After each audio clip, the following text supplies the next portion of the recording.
અમારો દબદબો અમરેલીમાં જાળવીને રાખીશું કે અમે ધારાસભ્ય છીએ, અમારી સામે કોઈ બોલવું જોઈએ નહીં. શું ગુજરાતના ધારાસભ્યો એટલા બધા પવિત્ર અને દૂધે ધોયેલા છે? બેન દીકરીની આબરૂ છે એ તમને તો કદાચ ના સમજાય, કારણ કે તમે તો ધારાસભ્ય શ્રી કહેવો ને, તમને તો તમારા જ આબરૂની પડી હોય. પરંતુ કોઈની બેન દીકરીની આબરૂ જાહેર રોડ ઉપર તમે લીરા ઉડાડો ને, ત્યારે તમને શર્મથી ડૂબી મરવું જોઈએ. અતિને ગતિ ના હોય અને વધારે પડતો પાવર છે ને એ વિનાશ નોતરે, એ કહેવત સાચી પડી છે. ગુજરાત અમરેલીની ઘટનામાં હું લેટરપેડ કાંડની વાત કરી રહ્યો છું, જેમાં એક ધારાસભ્ય છે એના ઉપર ભ્રષ્ટાચારના આરોપ સ્વરૂપે એક લેટરપેડ બહાર પડ્યો. અમરેલી પોલીસે ત્વરિત કાર્યવાહી કરી, એફઆઈઆર નોંધી, આરોપીઓની રાતોરાત ધરપકડ કરી લીધી. ઘટનાના રિકન્સ્ટ્રક્શનના નામે આરોપીઓના વરઘોડા કાઢ્યા અને એમાં એક મહિલા આરોપીનો પણ વરઘોડો કાઢવામાં આવ્યો.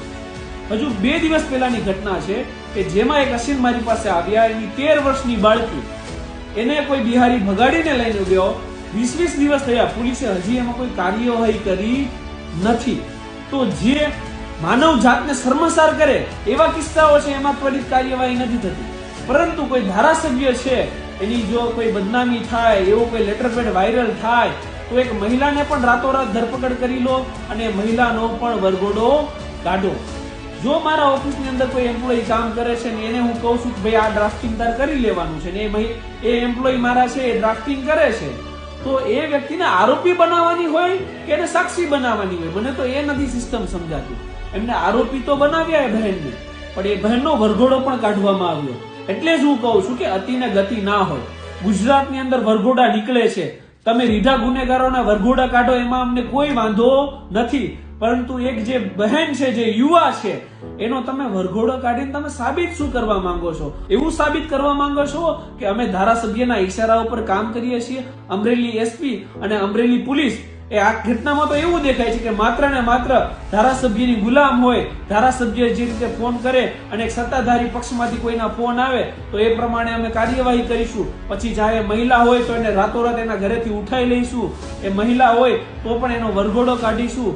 અને અમે અમારો દબદબો અમરેલીમાં જાળવીને રાખીશું કે અમે ધારાસભ્ય છીએ, અમારી સામે કોઈ બોલવું જોઈએ નહીં. શું ગુજરાતના ધારાસભ્યો એટલા બધા પવિત્ર અને દૂધે ધોયેલા છે? ગુજરાતના ધારાસભ્યો છે એ ભૂમાફિયાઓ પાસેથી ખાણ ખનીજના, કોઈને ટેન્ડર મળે એના, પીપીએફપી પાડવાના, રિઝર્વેશન હટાવવાના એ હપ્તા લેતા જ નથી, રાઈટ ને? અને ગુજરાતની જનતા તો બિચારી ભોળી છે, એ તો જાણતી જ નથી ને કે ગુજરાતના ધારાસભ્યો છે એટલે કેટલા ભોળા છે અને કેટલા સ્વચ્છ છે.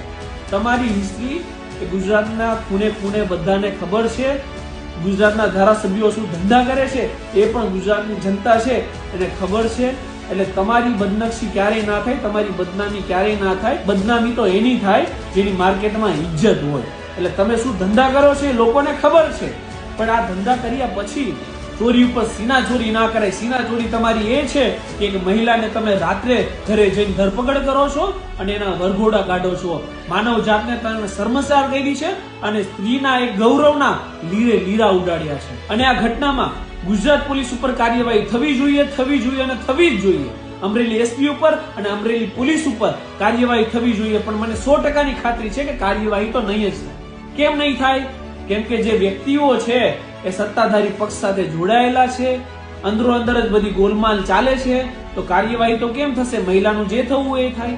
પરંતુ હું અહીંયા 100% ખાતરી આપું છું કે આ જે મહિલાના પરિવારજનો છે એ 100% મેહુલ બોગરાનો સંપર્ક કરી શકે અને એમાં આપણે અમરેલી પોલીસ ઉપર કાર્યવાહી કરીશું. ચાહે તો અમરેલી કોર્ટમાં, ચાહે તો ગુજરાત હાઈકોર્ટની અંદર અમે ન્યાય લગત તમામ કાર્યવાહી કરીશું. અને ભવિષ્યમાં પણ આ ધ્યાન આપજો કે ભવિષ્યમાં પણ કોઈની બેન દીકરીની આબરૂ છે એ તમને તો કદાચ ના સમજાય, કારણ કે તમે તો ધારાસભ્ય શ્રી કહેવો ને, તમને તો તમારા જ આબરૂની પડી હોય. પરંતુ કોઈની બેન દીકરીની આબરૂ જાહેર રોડ ઉપર તમે લીરા ઉડાડો ને, ત્યારે તમને શર્મથી ડૂબી મરવું જોઈએ.